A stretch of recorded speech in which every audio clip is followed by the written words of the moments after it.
if we think back to monarchs of the past, you know, war is absolutely central to their identity.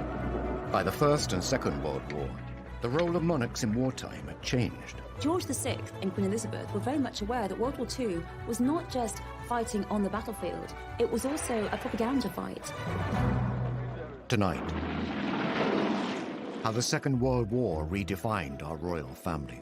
We hear how the King and Queen Mother barely escaped with their lives during the Blitz. At 11 o'clock in the morning, a German bomber appeared from nowhere, flew over Admiralty Arch and down the Mall, straight into the palace, and dropped a series of bombs on the palace, one of which very nearly killed the King. How the royal family were just like the rest of us during the Second World War and got stuck into the war effort. This is the Queen with grease on her. I mean, this isn't just her with white gloves on, opening, you know, hospitals. The Queen Mother famously said, you know, we have sparking plugs for breakfast. For the first time, we hear previously unheard recordings from one of the royal family's secret World War II Army protection officers. It was so top secret that we couldn't talk to anybody, couldn't be seen by anybody.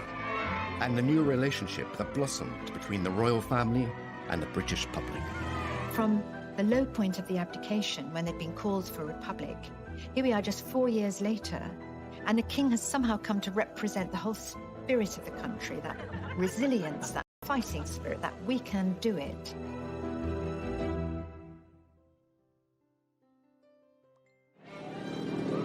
In the 1930s, the world was heading towards an inevitable war, and Britain had a new king. George VI and his young family were rebuilding public confidence in the monarchy after the shock abdication of his elder brother. Now the king faced an even greater challenge. This was an incredibly difficult testing time. Nazi aggression was really becoming something that just couldn't be ignored. The king didn't know whether he was going to have to be a leader in a time of crisis, a war leader. You know, we were pursuing a policy of appeasement. But with each crisis, we seemed to be coming ever closer to the brink of war. Just at the moment when the British monarchy looked like it was back on its feet, the nation, Europe, was plunged into spectacular crisis. On the 3rd of September 1939, the king addressed the nation to announce the country was at war.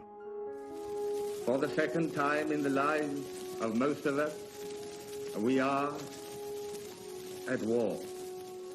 As he spoke, the words were hesitant, and there were long gaps, and the delivery was flat.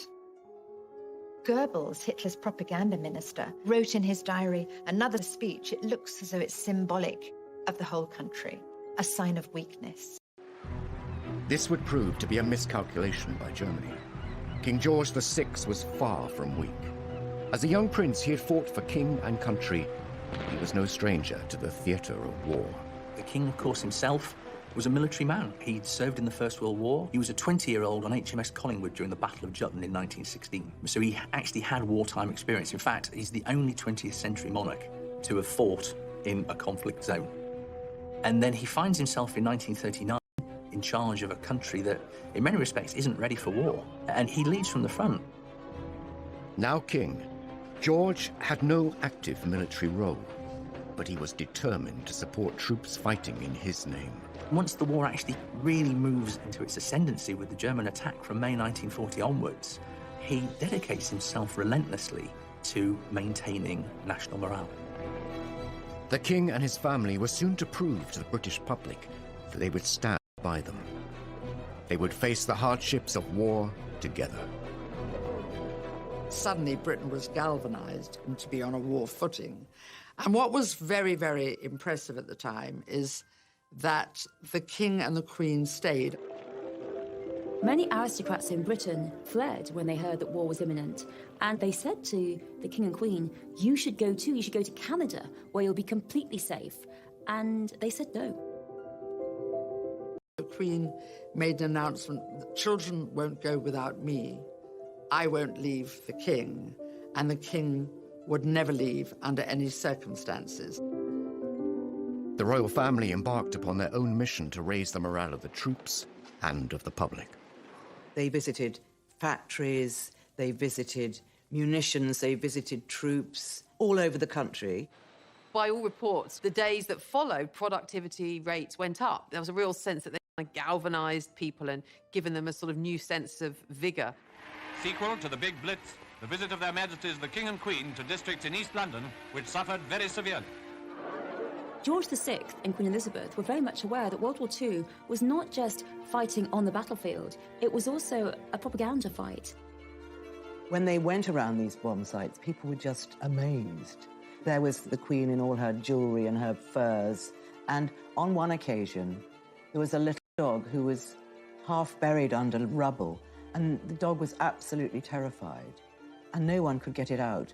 And the Queen knelt down, and she coaxed that little dog out of the hole. I mean, then there was cheers from all the crowd, and it's just little things like... Was not the only focus for the Luftwaffe. Coventry in the West Midlands had suffered a number of small attacks. On the evening of the 14th of November 1940, 500 German bombers flew over the city, dropping their bombs. The city, having been mercilessly bombed throughout a whole night without regard to military targets, now presents a grim appearance of devastation. Hundreds of civilians lost their lives. I mean, it was more intense bombing than anyone had yet experienced. In fact, Goebbels introduced a new word in the lexicon of horror to Coventrate, because 500 tons of high explosive bombs were dropped in one night. The city was just ablaze. It was a torch. You could see it 100 miles away. Nearly 600 people killed, and he was there immediately after to visit what was left. And apparently there's a story that these dazed, blitzed people who sort of had been bombed only a short time before all broke out into singing the national anthem. And remarkable man. The royal family's decision to remain in Britain meant that they were a direct target for the Third Reich. Though they were heavily guarded, George VI was keen to make sure that they could protect themselves, if need be. The king insisted that everybody be trained in how to fire pistols and rifles. Both he and Queen Elizabeth trained every day by all accounts. The Queen Mother, Queen Elizabeth, she used to practice by shooting rats and was very proficient at targeting rats. She was not just this kind of like passive, wife of the monarch. She was there going, I might not be on the front line, but if you guys come into my back garden, I'm going to be ready for you. So there was a real sense of her being this kind of domestic warrior, and no one wanted to mess with her. Not for nothing did Hitler describe her as the most dangerous woman in Europe.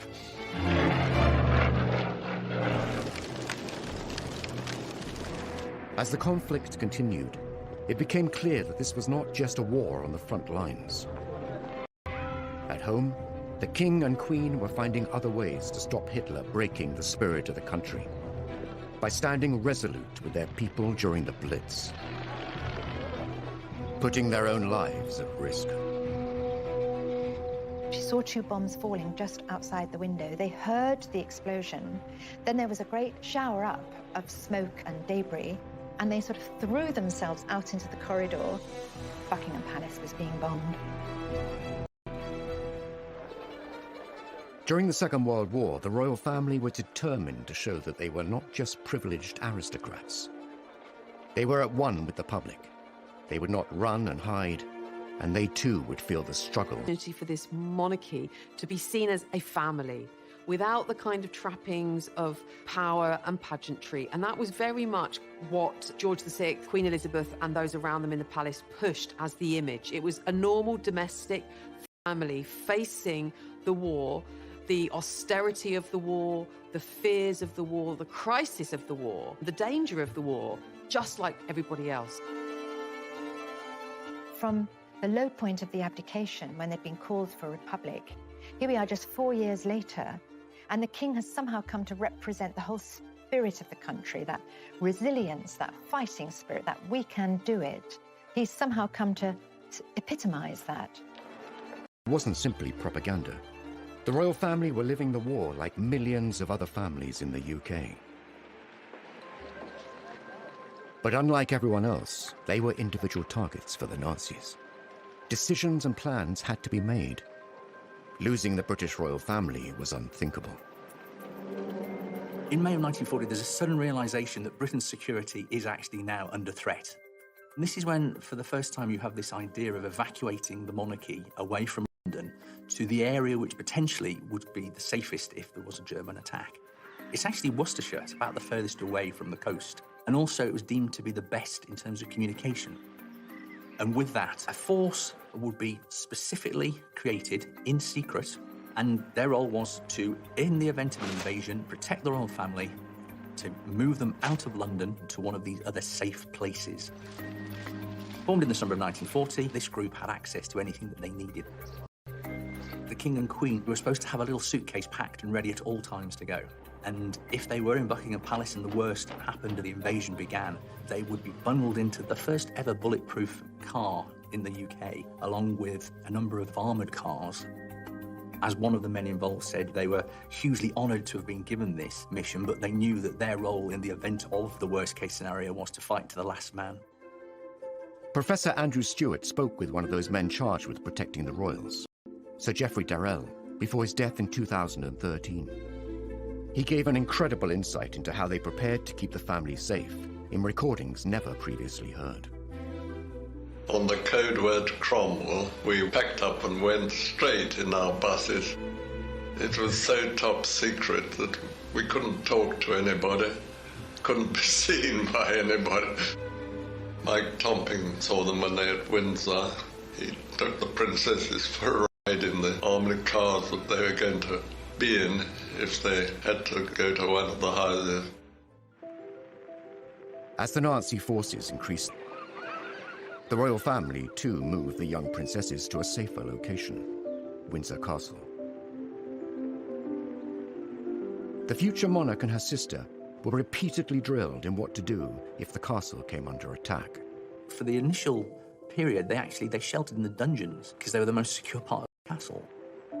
The Queen's protection officer during the war, Sir Geoffrey Darrell, highlights the real danger the young women were facing. If we'd been invaded, the only thing that could have happened, I think, would have been an airborne landing. The Germans would have had to have done it in the dark, grabbed them and taken them away before daylight, and I don't think they could have done it. Princesses might have been sent to Canada, I think. It's known the drill of getting them from their bedrooms down to the air raid shelters was practiced. They were given a special bag into which their favourite toys were put. They practiced the idea of how to get ready quickly, so much so that they were able to do it in no time at all. Windsor Castle was a fortress. It was cold and dark. But the Queen and her younger sister still had a bit of fun. The king actually had a very good idea. He was going around Windsor Castle with his eldest daughter, Princess Elizabeth, and there was lots and lots of clothes and costumes. And he said, why don't we put on a pantomime? And it gave them something to focus on together. Actually, during the 5 years of the war, I think they put on 4 pantomimes, and they were fee-paying. So all the local people used to come as well. And Princess Elizabeth said, oh, we can't charge 7 shillings and 6pence for people to come and see us in a pantomime. And Margaret said, they'd pay anything to see us. As the war raged on, German forces disrupted the food supply chain into Britain. The whole country was put on rations in 1940. The royal family were no exception. They did make sure that they had rations. They did have a line around the bath so that above which you should not go, because heating water was obviously a very, very expensive business. The Minister of Supply wants more scrap iron to turn into guns and tanks. Mr. Hicks of the Ministry of Works himself took a hand on some of the Buckingham Palace railings, the removal of which had been ordered by the King. That was part of the whole royal principle throughout World War II, that they should behave in the same way as everyone else. The girls should be evacuated, and that the royals should have rations just like everyone else. They should be subject to ration foods exactly the same way as everyone else. The British royal family remained in their own country, but the war had displaced other European monarchs. The King and Queen Mother hosted the royal refugees. And the king used to say, don't worry, I've got lots of socks, I've got lots of clothes, I'll kick you out. Actually, a lot of them just sort of looked like ordinary people, and, you know, a cleaning lady, they weren't in their robes or pearls or jewels because they didn't have them. And the Queen of Sweden was here.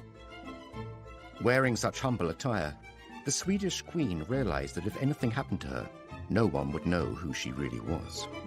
She had a bit of card made, and she put it in her purse whenever she was on public transport, and it said, "I am the Queen of Sweden."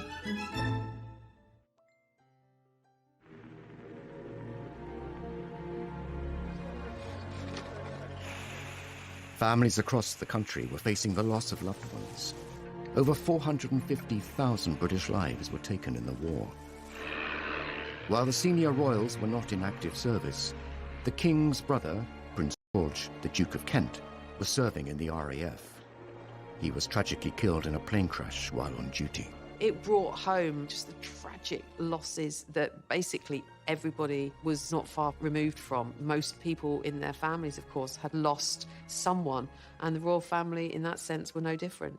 Well, this is what Queen Mary said, you know, everybody is losing family. We can't break down. We have to be strong and set an example. Now we've lost some family too. So many people had lost husbands, sons, brothers. They didn't feel they could call attention to their loss. It was just a very small funeral.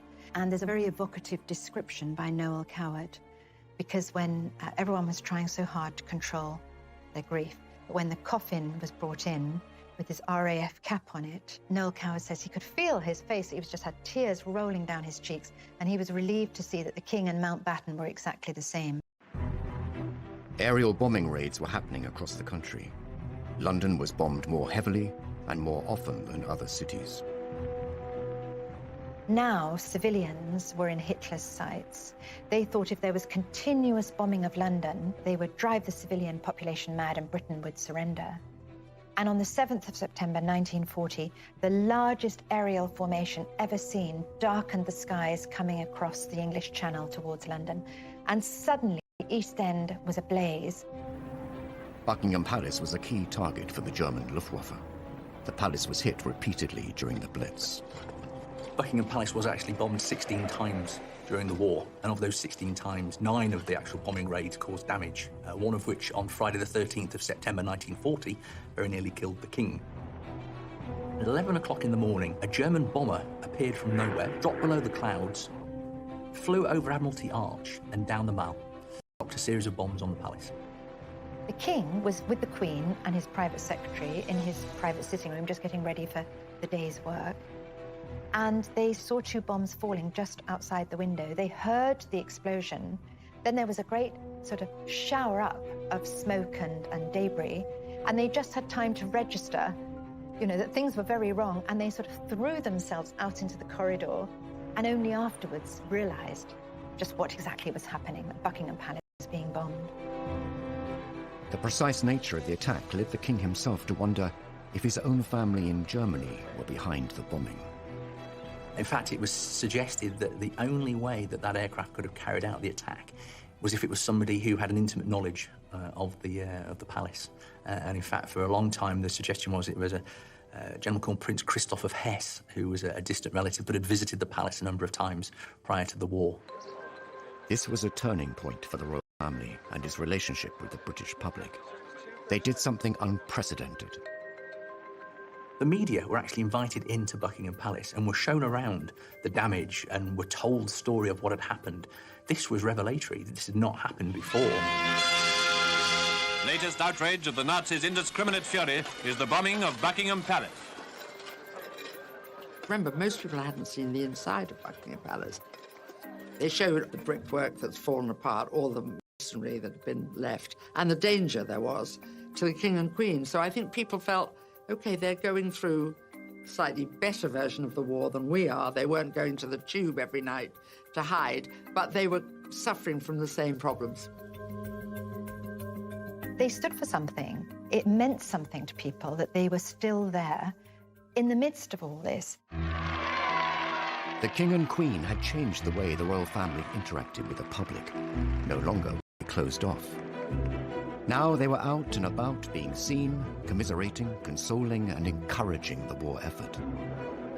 Buckingham Palace did take 9 direct hits, a policeman was killed, and the Queen, she said, "Now I can look the East End in the face."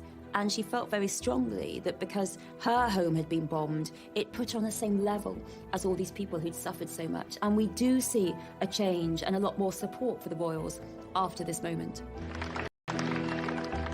The Queen was also keen to let the rest of the world see what was happening in Britain. Before the United States had joined the Second World War, she sent an invitation to the First Lady. The King and Queen were at Paddington Station to greet her in the name of the people of Britain as she arrived in London. One of the most important things the Queen Mother did during the war was to invite Mrs. Roosevelt over to England. So much of the damage caused by the big fire raid on the city. You get a real sense that, austerity was happening even in Buckingham Palace, reading her account. Queen Elizabeth had moved out of her rooms to give her guest her rooms, and they were palatial, but bracingly cold. You could see your breath. There was one little electric fire with just a thin orange glow. The glass had all been blown out and was replaced by a cheap substitute. And then when Eleanor Roosevelt went down to the dining room, it all looked very promising, beautiful ambiance and lots of gold and silver. But the food, when it came, was meager and unrecognizable as food for someone not used to wartime substitutes. In fact, she wasn't quite sure what she was eating. everything's boarded up and there's nothing very grand about Buckingham Palace. It's all, completely bleak. And so who better to go back and tell the president about what's going on in Britain than his wife? The Queen Mother's clever diplomacy brought the reality and horrors of the war to the United States. It cemented the special relationship between the two countries. And now it was time for the next generation to step forward and take the lead. Every Allied newspaper had a picture of the future Queen and her spanner and her ambulance. I mean, this was really quite feared because look at this. She's ready. She's out there. She'll go to the front and she'll risk her life if she has to for the war effort.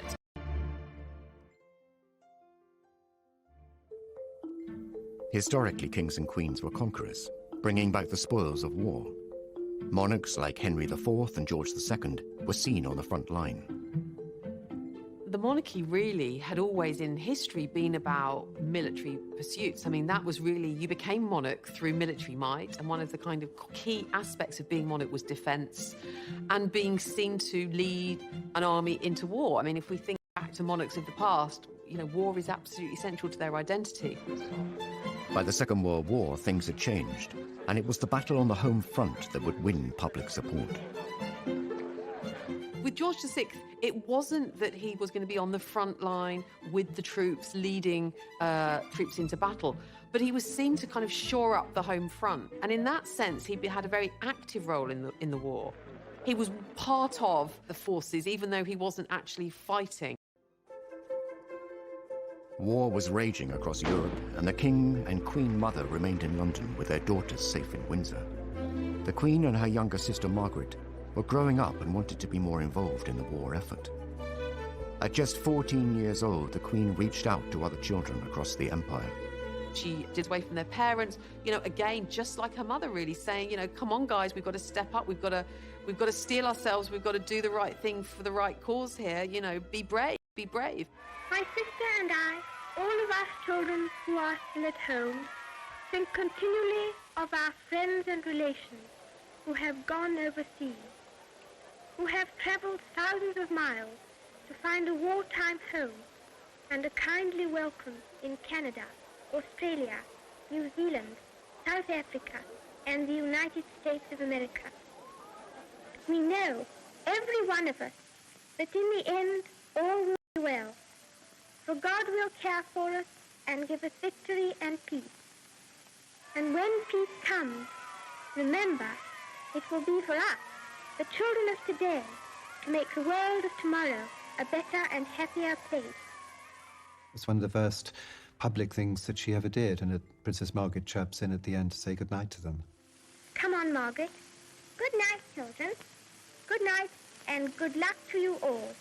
Children, of course, lost family, and they did a charming broadcast, and it was also sent to America because at that time we were still trying to entice America into being on our side.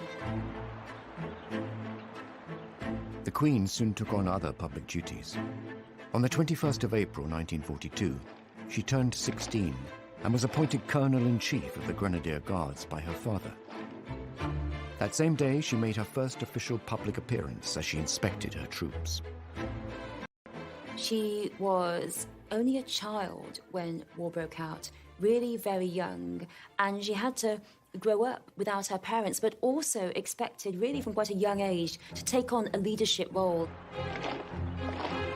That was her first big responsibility, and so she took a great interest in her regiment and, very much involved with their activities. In 1945, aged 18, the Queen insisted on joining the Auxiliary Territorial Service, the women's branch of the British Army. Women were suddenly supposed to go to work, to go to the factories, to learn to be mechanics while the men were away fighting. And, the Queen and Princess Elizabeth were like, well, I'm just going to do the same thing. And so it was very much, if it's good enough for them, it's good enough for us, and we're no different. We don't require special treatment. She was absolutely determined that she would go out there and join in with other girls. Even if she couldn't do it, even if it was difficult, even if she made a fool of herself, she didn't care. She wanted to go out there and do her duty. George VI had said, hold on a second, no, this is not a job for you. And Princess Elizabeth, of course, our current queen, was like, absolutely not. I'm rolling my sleeves up. I want to join. I want to enter the war effort. And of course she did. And we see that amazing footage of her. She had to undergo 6 weeks of training, and 6 weeks of training were all about trucks, because that's what the ATS did. They drove people around, troops, bits of equipment, whatever the army needed, round in trucks. The Queen Mother famously said, we have sparking plugs for breakfast, so the Queen was obviously very interested in all that. The Queen rose quickly through the ranks. In a matter of months, she was promoted to junior commander, the equivalent of army captain. She just seems to be this sort of ageless icon. But when you look at her role in the war, she was this attractive woman, but a kind of active woman who was dressed in khakis, who was dressed in overalls.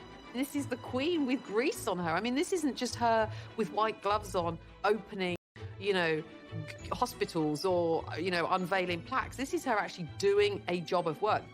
She served. She was the first, woman royal to be in the armed forces. So she led from the front. She delivered and she did what she needed to do.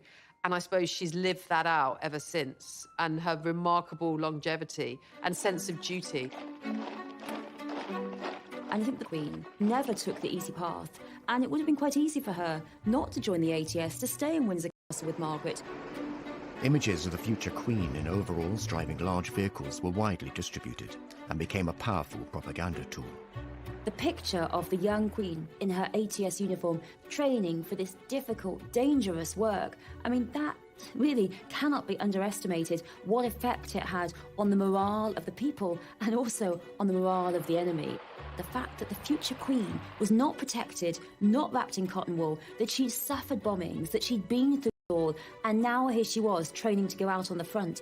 Every Allied newspaper had a picture of the future Queen and her spanner and her ambulance. This was really quite feared, because look at this. She's ready. She's out there. She'll go to the front and she'll risk her life if she has to for the war effort.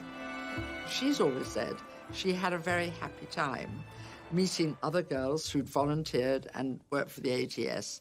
And in a strange way, a lot of people of that age say some of their happiest moments were in the war, when suddenly urgency and being useful were very important, whereas before women, not many had worked, many were just sitting around waiting to do something. But she qualified and drove her lorry into London. She'd learnt to strip down an engine, she'd learnt to change a wheel, she'd learnt to drive a heavy lorry and how to load it. And she proudly drove into London. Apparently she went round Piccadilly Circus twice. Wasn't sure how the roundabout worked. It wasn't all work and duty for the Queen. Romance was blossoming. Her future husband was on the front line serving. Philip of Greece, when she was 13 and he was 18 at Dartmouth Naval College, he was a top cadet, he was going off to war, and he was absolutely charming to her. She records that they went for tea on the Royal Yacht, because of course they're related, and after tea the Royal Yacht sailed away, and all the cadets followed in their boats, but Prince Philip was the last one to turn back, and the king had to actually command him to go. He was a distant relation. He was produced on that occasion to look after the two princesses, and that's always where they say they focused on each other. And of course he had a very, very good war. He described to me once that during the war, he had no family in England. His mother was living in Greece, and of course he was Greek, and there was a certain wish or wonder, would he join the Greek Navy? But he decided that he'd done lots of and training in Britain. And of course, he'd lived in Britain because his family had been exiled. And the Greek Navy was very small, and I think he thought he wouldn't see much action, so he joined the British Navy. He kept in touch with Queen Elizabeth during that time. In fact, she had a photograph of a naval officer with a beard on her table, and that was Prince Philip. He had a beard in those days, but I don't think it fooled anybody, but he was slightly disguised, I suppose. The war creates and cements the romance between Philip and Elizabeth. They don't see each other much, but they think about each other a lot. In July 1942, while second in command of HMS Wallace, Philip made history when he devised a plan that would save all on board. He was to become a war hero. Philip played a really immensely important role in the war in various ways, but perhaps no more so than the Allied invasion of Sicily, when there was a real danger that his ship was going to be bombed by the German Air Force. And so he came up with the idea of basically sending or throwing off the ship a raft and sort of lighting the raft and using that as a decoy and drawing the German bombers to that target whilst the warship moved away. And this was by the accounts, relatively recent accounts of those on the ship, said there's no doubt in the minds of many of those who served on that ship and who are alive today that, you know, Prince Philip's quick thinking saved the lives of the men on the ship and saved the warship. So he was, you know, quite the hero. The Second World War created many heroes, and the king would find a way to honor them all. None were more deserving than the people of Malta, where, despite personal risk, the king visited to express a nation's gratitude. Malta, that little island in the middle of the Mediterranean, was very strategically sited for airfields and harbours to support the North African War, and as a result it had ended up being one of the most bombed places on earth, and its 250,000 people desperately hungry. And the king wanted to acknowledge their bravery and their valour. With the enemy just 60 miles away, the king arrived in Malta on the 20th of June 1943. There is this simply wonderful moment when finally he can get there. And it's a beautiful morning. Even at a distance, he can hear that word has spread that the whole jetty of the Grand Harbour in Valletta is absolutely crammed with people, cheering, shouting and waving. And the king is a solitary figure, slight figure in a white uniform on the bridge of HMS Aurora, giving the salute. And as he approaches, the roar became tumultuous. People were so pleased. Here was their king. The king bestowed the George Cross on the entire island, which had the effect that every fisherman and every man in a boat or every man walking the street felt that he, in a sense, had got the George Cross, you know, as a brave island. He wrote to his mother afterwards, entering that Grand Harbour of Valletta. It was a moment he would never forget. Finally, the tide of war was turning. The door was being opened to the possibility that we could win, and there was a hit song, Coming In on a Wing and a Prayer, which was all about coming in with the engines down and everything's gone wrong, but we're going to get home. And the princesses loved this. There's a gramophone at Balmoral, and they played this song over and over with the Queen and danced in the corridors. There was a real sort of lighter mood at last, some possibility of real hope. The Allied forces saw victory on the horizon.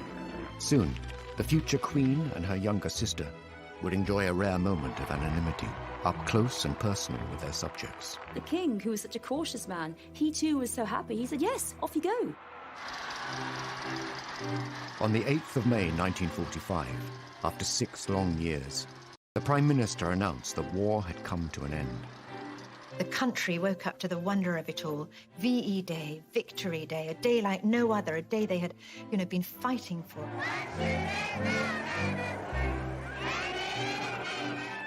VE Day was the day where another radio broadcast address from the king, and of course this time the king not saying it's going to be a long and difficult time ahead, stay strong, announcing instead, of course, victory, that the war was over. Germany, the enemy who drove all Europe into war, has been finally overcome. This led to huge outpourings of national jubilation and adulation for the royal family. And, in the sense that the royal family had been central during the war to the war effort, they were also central to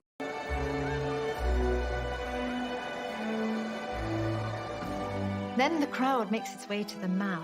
There's 10,000 people milling on the Mall, demanding to see the royal family.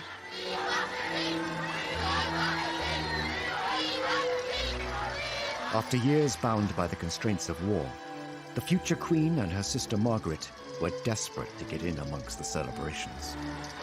This day marked an amazing moment. There were crowds. Everyone rushed into the streets. It was this great moment. And the two princesses said to the king and queen, "Can we go outside with all those people?" And the king, who was such a cautious man, he too was so happy. He said, "Yes, off you go."